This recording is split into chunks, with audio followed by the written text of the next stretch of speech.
Hi, I'm Imi. I'm the author of Mapping the Human Mind. I've been reading a chapter of my book each week. This week is actually one of my favourite chapters. Chapter 9, A City of Splendour, Sensory Power and Divine Authority. To step into Constantinople at its height was to step into something closer to myth than reality. The city didn't just exist, it performed. Gold shimmered from mosaic walls, incense clung to every breath, and sunlight slipped through the Hagia Sophia's dome like liquid divinity. Not only a capital, but a cosmic stage. At the heart of it all stood the emperor, cloaked in imperial purple, stitched with threads of gold, adorned with jewels so extravagant they could ransom a kingdom. A sign of power, yes, but choreographed, theatrical, and deliberate. Imagine the Hagia Sophia in full ceremonial mode.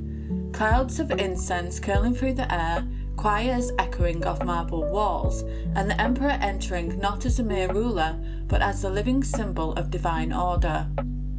It wasn't God above and emperor below, it was side by side, as if the heavenly hierarchy had taken root in the soil of empire. Constantinople wasn't playing church and state. It was fusing them into a new kind of reality. Theology was policy. Ceremony was propaganda.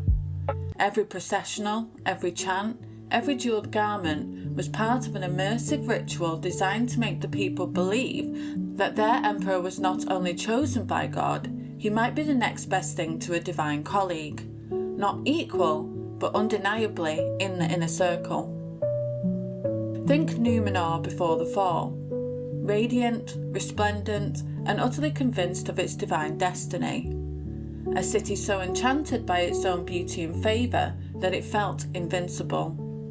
But like Numenor, Constantinople's grandeur carried with it the weight of illusion. Power dazzled, but it also distorted, and behind the incense and iconography, deeper tensions stirred. But this spectacle wasn't just for show, it was strategy. Every detail, from the glint of gold leaf to the echo of liturgy, was part of a psychological script. All wasn't accidental, it was engineered. The psychological architecture of power.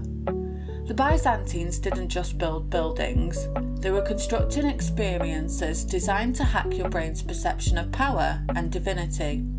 Let's take the Hagia Sophia as the ultimate case study in architectural mind control. When you first walked in, the transition from the bright Mediterranean sunlight to the dim, incense-filled interior created a momentary blindness. As your eyes adjusted, the space seemed to expand impossibly, the dome floating above like it was suspended from heaven itself. Not only cool-looking architecture, it was deliberately designed to disorient you, to make you feel small and overwhelmed. The gold mosaics covering the walls and ceilings weren't just bling for bling's sake, they were strategically positioned to catch and reflect the limited light from high windows, creating an effect where images of Christ, the Emperor, and the saints seemed to shimmer and move as if alive. In an age before electricity, it was as close to a hologram as you could get. Talk about special effects, Michael Bay would be taking notes. The acoustics were another mind hack. The shape of the dome was designed to amplify and distort sound, making even whispered prayers echo mysteriously. When the emperor or patriarch spoke, their voice seemed to come from everywhere at once. Not just impressive, but supernatural to the medieval mind. Even the famous Byzantine court ceremonies were psychological operations. Foreign ambassadors were often kept waiting for hours in rooms designed to intimidate, then led through a labyrinth of increasingly opulent spaces. Each transition calculated to increase awe and anxiety. By the time they actually met the emperor, reportedly seated on a throne that could mechanically rise into the air while golden mechanical lions roared, they were psychologically primed to accept Byzantine superiority. But far from mere display, it functioned as a ritualized performance of supremacy that left no room for doubt. The message was clear. This is not just another human government, this is something transcendent. And it worked. For centuries, Constantinople maintained authority over diverse populations, not just through force, but through carefully cultivated awe. The Information Empire.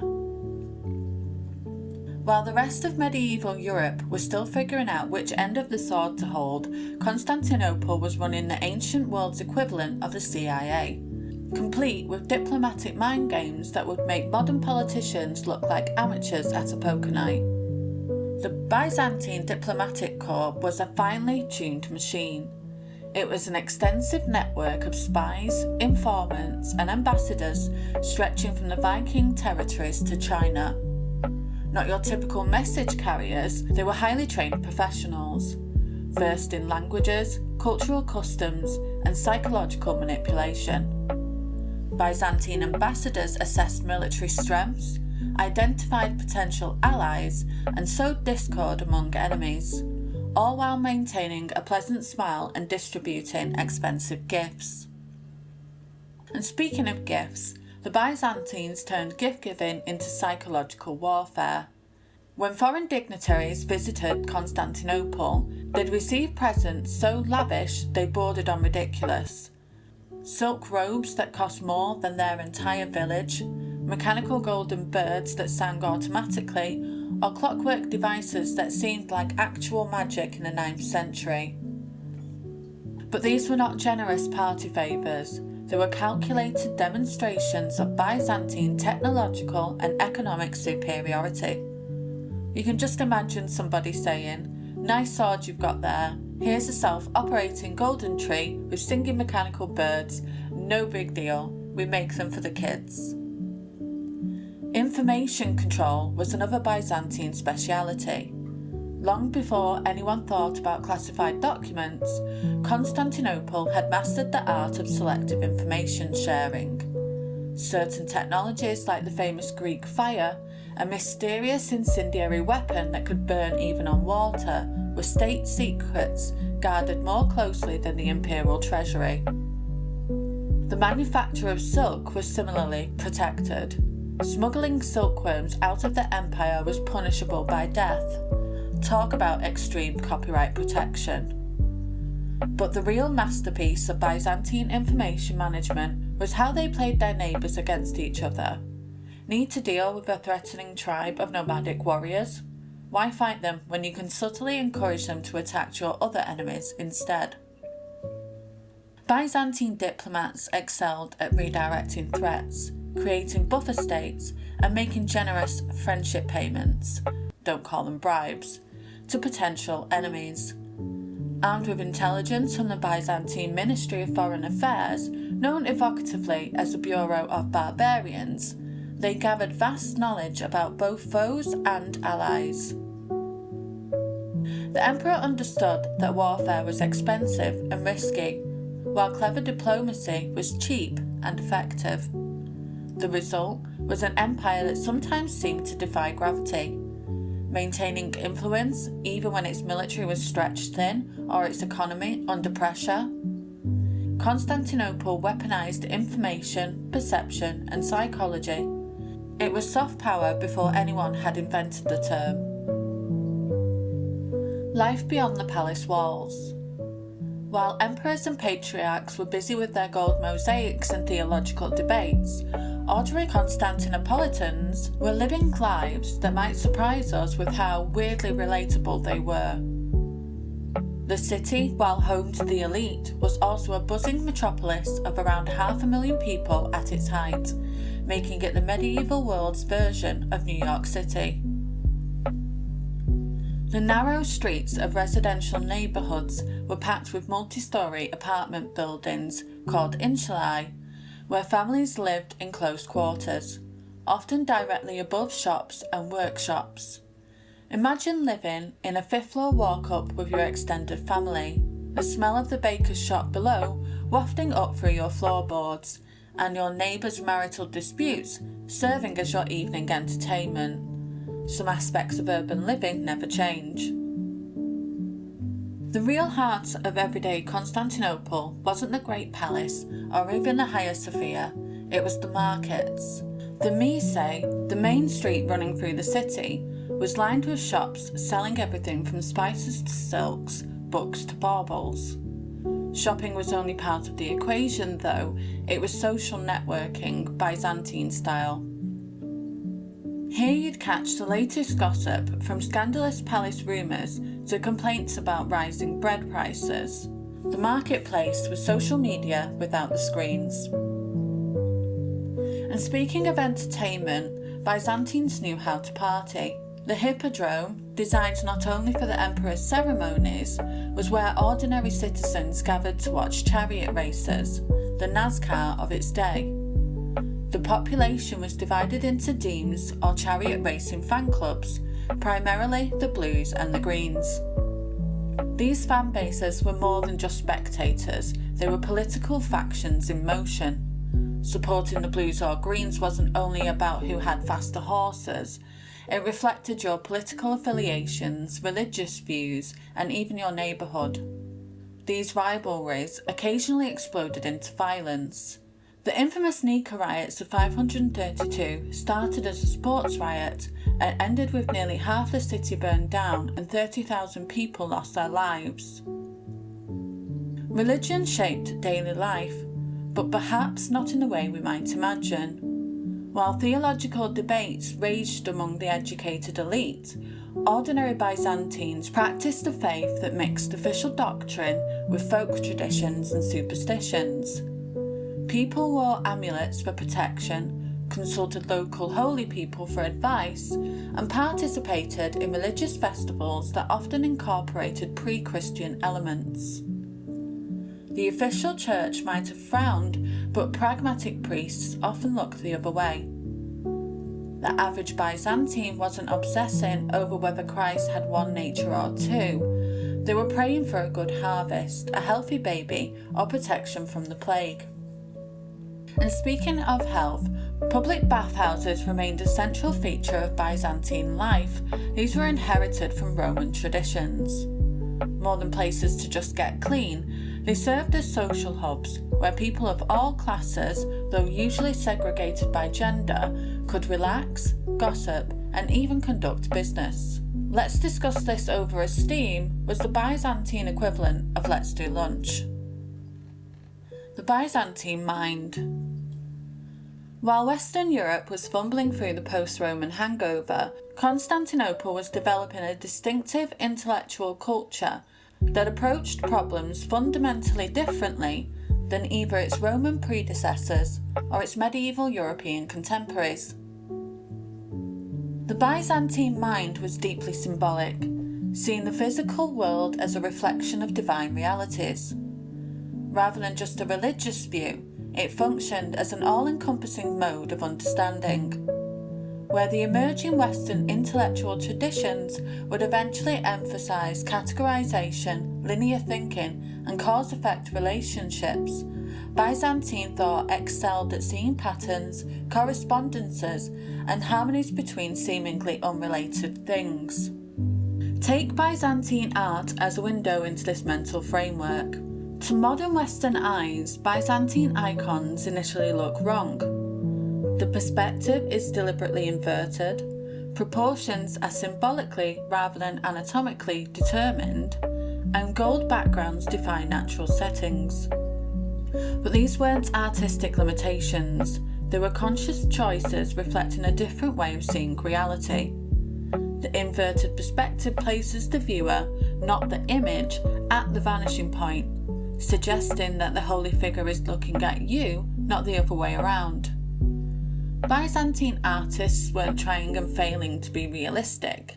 They were rejecting mere physical representation in favour of depicting spiritual realities.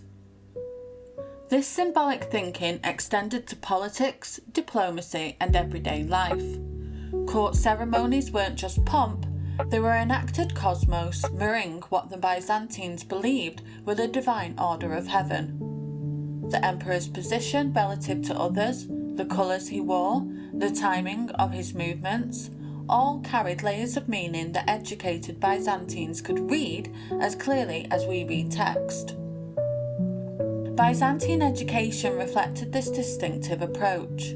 While Western medieval education eventually organised itself around the 7 liberal arts, Byzantine education centred in encyclopedic knowledge and rhetorical skill. A well-educated Byzantine wasn't expected to innovate so much as to synthesise, to see connections between diverse fields of knowledge and articulate them persuasively. The ideal wasn't the specialist, but the polymath, who could quote Homer, debate theology, appreciate mathematics, and compose elegant poetry.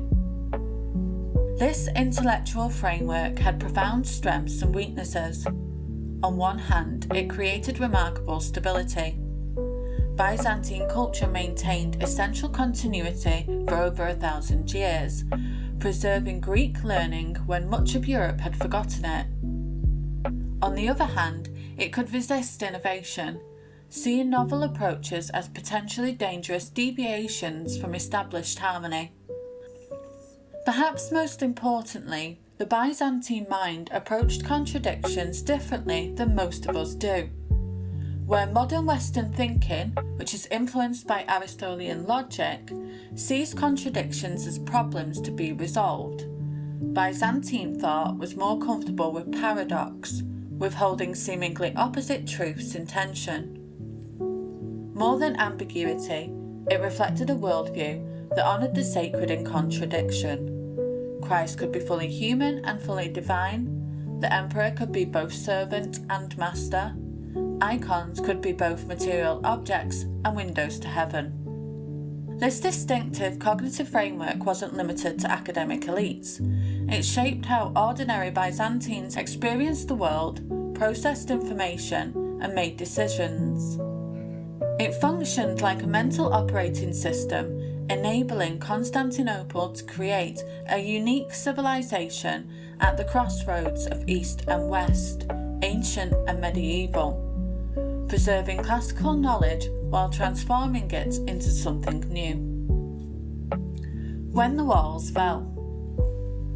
The fall of Constantinople in 1453 marked more than the end of an empire. It was a collective trauma that rewired Europe's cultural consciousness.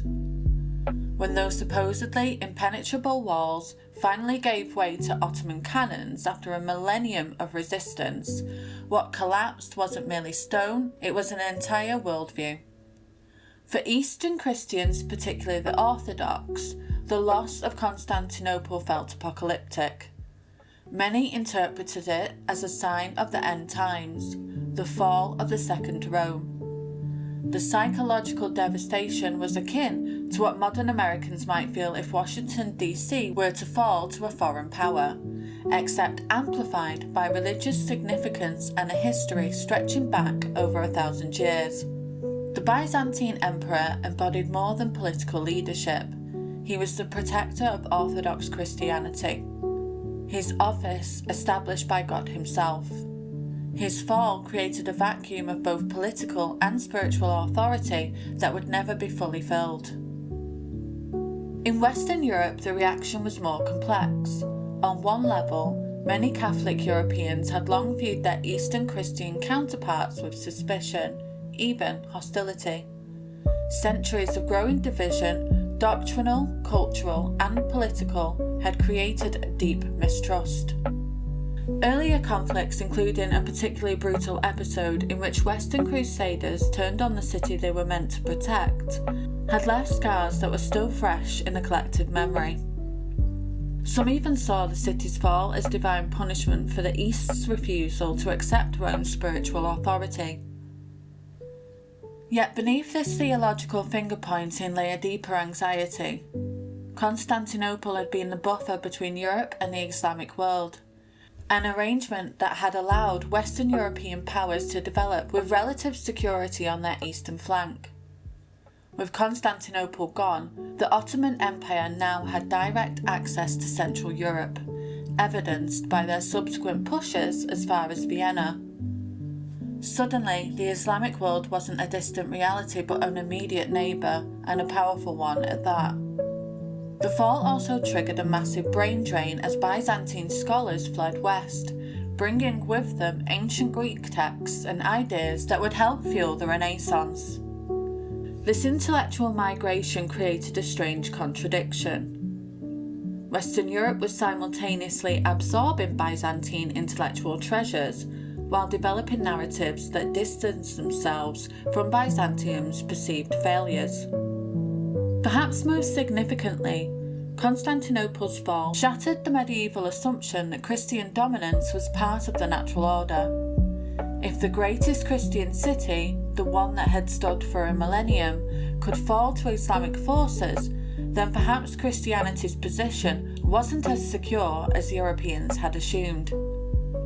This existential uncertainty contributed to the psychological conditions that would eventually birth both the Reformation and the Counter-Reformation, as Western Christianity struggled to redefine itself in a world where its dominance could no longer be taken for granted. The cultural processing of this trauma took many forms. In Russia, Moscow began to position itself as the Third Rome, the heir to Constantinople's spiritual authority. Two Romes have fallen, the third stands, and a fourth there shall not be, went the famous proclamation. This narrative would shape Russian self-identity for centuries, influencing everything from imperial ambitions to art and architecture. In Western Europe, the fall of Constantinople became both a cautionary tale and a romantic tragedy. It was simultaneously evidence of Eastern decadence and corruption, a narrative that conveniently absolved the West of responsibility for failing to provide adequate aid, and a last heroic stand of Christian civilization against the advancing Ottoman tide. This dual narrative allowed Europeans to mourn Constantinople while distancing themselves from its fate. The trauma echoed for centuries in art, literature, and collective memory. Even today, the fall of Constantinople remains a touchstone in discussions of civilizational decline, religious conflict, and historical turning points. Few events have so dramatically illustrated how a single city could embody not just political power, but the psychological foundation of an entire worldview. The fall of Constantinople didn't just end an empire. It crystallized religious divisions that had been growing for centuries. While Moscow proclaimed itself the Third Rome and Western Europe processed its complex grief, the rift between Eastern and Western Christianity, already widening by theological disputes, cultural differences, and competing visions of religious authority, became seemingly unbridgeable. What had begun as subtle variations in practice and perspective had hardened into the Great Schism, a religious divorce that would reshape the spiritual landscape of Europe and the Middle East for centuries to come. Thank you for listening to Beyond the Narrative.